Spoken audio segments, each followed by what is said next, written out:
Continuamos hablando sobre corrupción y estamos hablando sobre el clientelismo como corrupción política. Ahora llega el momento de explicar por qué el clientelismo es corrupción política o de la política. En primer lugar, el clientelismo hace inviable la política como búsqueda del interés común o general. Ya hemos destacado su naturaleza particularista y excluyente, pero además la política clientelista no admite la existencia de reglas comunes y aplicables a todos. Y si, como ya dijimos en el capítulo anterior, la política son acciones o prácticas que realizan las personas para regular los conflictos sociales, cuyos resultados son decisiones obligatorias, incluso por la fuerza para la comunidad, la conclusión es que la política clientelista no permite el normal desarrollo de la acción política. El clientelismo no admite el resultado inevitable de la política, las decisiones obligatorias para todos, y al no admitirlo genera una deslegitimación de la actuación estatal y una ruptura del pacto implícito que sustenta la acción política. Los ciudadanos renuncian a derechos en beneficio mutuo, no en beneficio de solo una parte de la ciudadanía. De ahí el calificativo de clientelismo como política corrupta o corrupción de la política. Menos compatible sería aún con la concepción de la política como conciliación de intereses. En dicha concepción, como ya enunciamos, la política consiste en el conjunto de actividades mediante las cuales se concilian intereses divergentes dentro de una unidad de gobierno determinada, otorgándoles una parcela de poder proporcional a su importancia para el bienestar y la supervivencia del conjunto de la comunidad. En el clientelismo ni se busca la conciliación de intereses, ni se permite que los intereses propios se subordinen al bienestar del conjunto de la comunidad. Los intereses del patrón se anteponen a los de los clientes y los de los clientes a los de la ciudadanía en general, y rara vez se sacrifican por el bien común. Por otra parte, desde una dimensión moral, el clientelismo dificulta la plena realización de los derechos humanos. Para empezar, vulnera el artículo 7 de la Declaración Universal de los Derechos Humanos, que establece: todos son iguales ante la ley y tienen, sin distinción, derecho a igual protección de ella. Todos tienen derecho a igual protección contra toda la discriminación que infrija esta declaración y contra toda provocación a tal discriminación. Para seguir, el clientelismo establece una relación de dominación de un ser humano sobre otro que hace inviable el ejercicio de libertad, sobre todo si ésta se entiende como ausencia de dominación arbitraria. Los clientes renuncian a su libertad, a cambio de los favores y privilegios que aporta la relación clientelar. Desde una concepción de la democracia como un proyecto perfectible, el clientelismo sitúa la democracia en niveles de calidad ínfimos, muy cercanos a los de las democracias liberales y liberales. Las razones son múltiples, pero reduciéndolas a 5 podemos decir: 1. El clientelismo dificulta la participación efectiva en la política, pues inhibe la acción colectiva y dificulta la implicación en los asuntos públicos. 2. El clientelismo implica una renuncia ciudadana a cualquier control final sobre la agenda del gobierno, dejando en manos de los patrones las decisiones colectivas sin rendición de cuentas. El cliente solo se preocupa por las decisiones privadas e individualizadas que le favorecen, y el ámbito de lo común desaparece de su control. Tercer punto. Rompe el principio de la igualdad de voto, pues hace que unos votos se den a cambio de privilegios y otros a cambio de nada, que unos votos permitan recibir beneficios y otros que no se consideren. Por ejemplo, si en un municipio se vota al partido que está en el gobierno regional y gana tal partido, el municipio recibirá múltiples fondos e inversiones. Si no se hace así y gana el partido de la oposición, ese municipio no recibirá tales ayudas. El voto puede contar lo mismo para determinar quién accede al poder, pero no para definir qué debe hacer el poder. Cuarto punto. Atenta contra el principio del control popular, pues este se sostiene en la idea de que creemos que las personas con agentes autónomos que pueden definir cuál es su proyecto de vida y que por ello deberían ser escuchados en los asuntos públicos que afecten a sus vidas. El poder público clientelista no escucha a quienes no se someten y participan en el intercambio. Y en quinto lugar, diremos que, y sobre todo, atenta contra la igualdad política, que ésta se basa en la asunción de que toda persona adulta tiene una capacidad igual para la definición de su modelo de vida y por ello tiene un igual derecho a influir en las decisiones colectivas y a ser tenidos sus intereses en cuenta cuando se toman dichas decisiones. Bajo el clientelismo no se toman en cuenta los plurales intereses de la sociedad.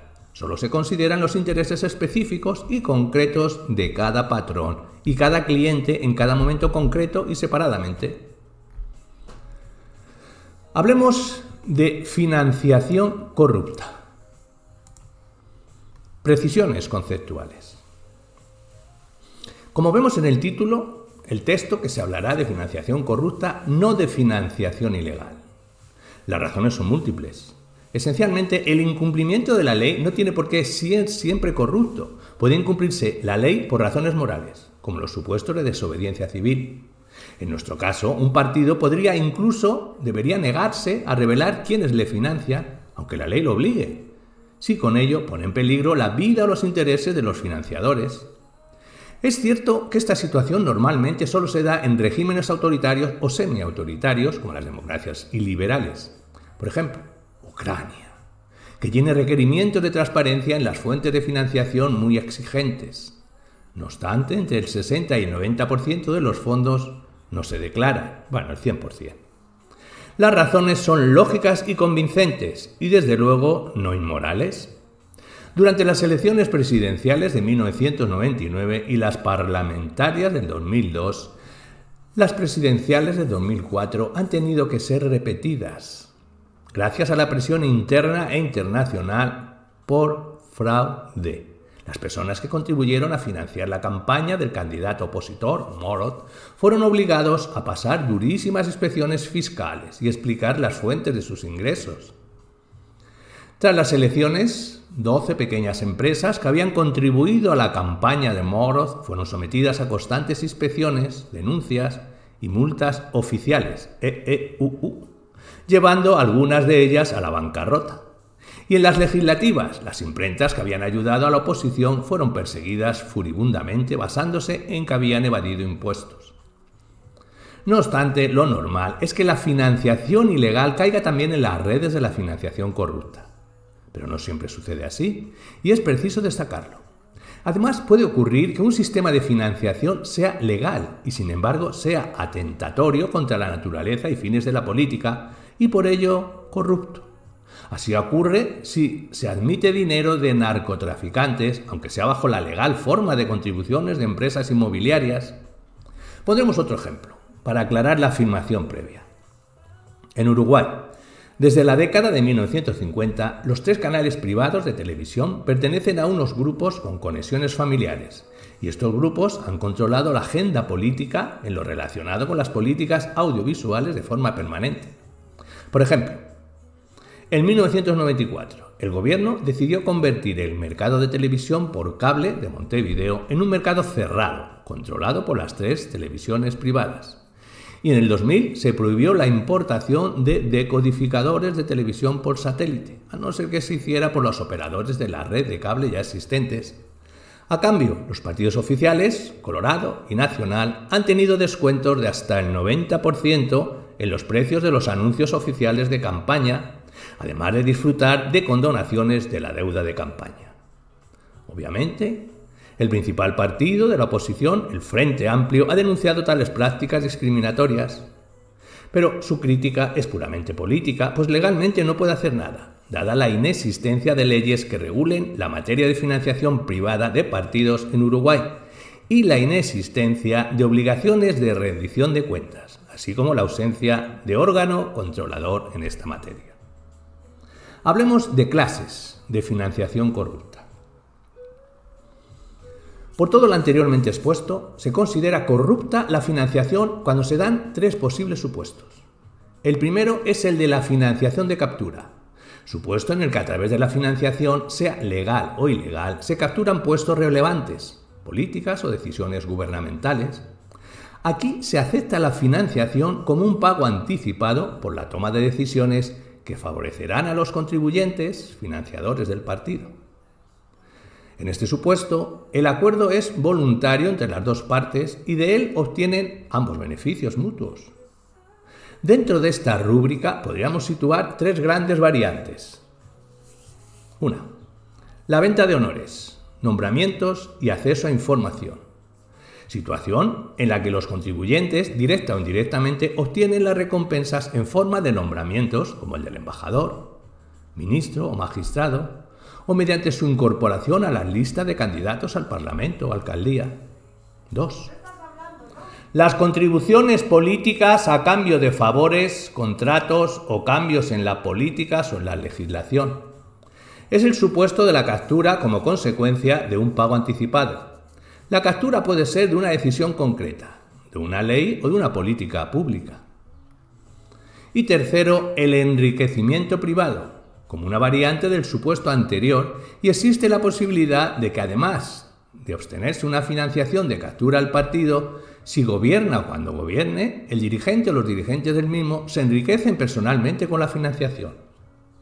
Este caso implica, además de financiación corrupta, un enriquecimiento personal de los dirigentes políticos, es decir, los dirigentes se quedan con una parte de los fondos entregados al partido. El segundo es la financiación ventajista, supuesto en el que incumpliendo o abusando de las lagunas de la normativa se busca una situación de ventaja competitiva con respecto al resto de candidatos o partidos. En suma, se busca que el resto de los partidos cumplan y el propio no, consiguiendo de esa forma unas ventajas, unos ingresos que los otros no tienen y que lo hacen más competitivo. En este supuesto no tiene por qué darse la captura, simplemente que se quiebran normas procedimentales de igualdad política. Los intermediarios de la financiación, por ejemplo, pueden prometer a los financiadores, en este supuesto, todo lo que quieran, pero si el gobierno no se compromete, no hay captura. Las posibles variantes de este supuesto serían actividades que desobedecen las normas existentes de financiación política. Estos son los casos en los que un partido o candidato se gasta más de lo permitido en la campaña, acepta fondos por encima de los topes existentes por donante, incumple las reglas de divulgación, como aportar el nombre de los donantes o entregar la contabilidad de los ingresos y gastos de forma fiel y rigurosa, o acepta pagos de fuentes prohibidas no delictivas. Otro punto, la aceptación de pagos provenientes del delito. Esta situación se produce tanto si se aceptan fondos del crimen organizado como del terrorismo o de traficantes de armas. Un tercer punto, los gastos ilegales en campaña. Aquí se incluirían actividades como la compra de votos o la compra de favores de los órganos electorales o la propia actividad clientelista de acarreo y promesas de empleos interinos en la administración. Y un cuarto punto, el abuso de los recursos estatales. Tanto las infraestructuras como el personal y la información de la administración pueden ser usados por los gobernantes en beneficio de su propia campaña. Un supuesto típico es el de la propaganda partidista bajo el velo de la publicidad institucional. El tercero, y el más grave, es la financiación coercitiva. En este caso, la financiación se obtiene a través de la extorsión o la amenaza. No se trata, pues, tanto de ser capturado, sino de amenazar con decisiones que dañarán a los posibles contribuyentes si estos no financian.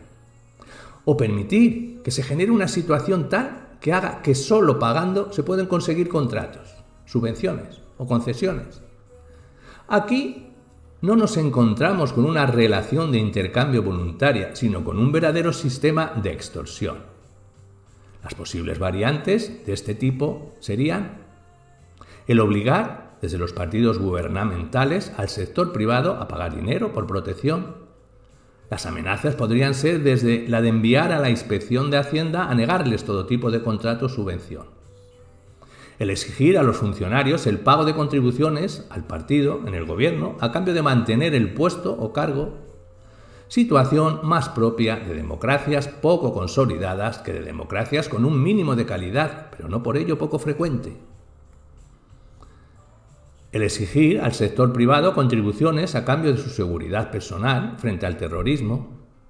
En este caso, los grupos terroristas están de alguna forma vinculados a la organización política receptora de los fondos. A continuación nombraríamos algunos ejemplos de los tres supuestos.